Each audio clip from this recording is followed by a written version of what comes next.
என்னடா கடைக்கு ஒரு முட்டை வாங்கிட்டு வா. அப்ப எனக்கு 5 ரூபா கூட போயிட்டு வரேன். 12 5 ரூபா தரேன்.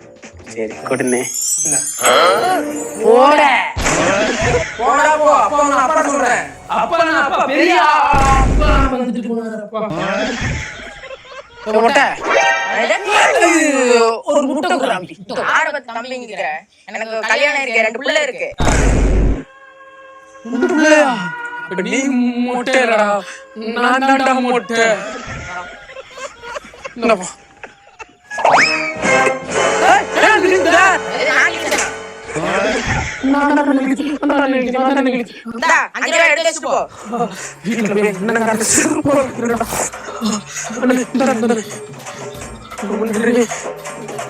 ஒரே ஒரு முட்டை எங்க அண்ணன் ஒரு பொட்டை நான் வாங்கிட்டு போறேன்.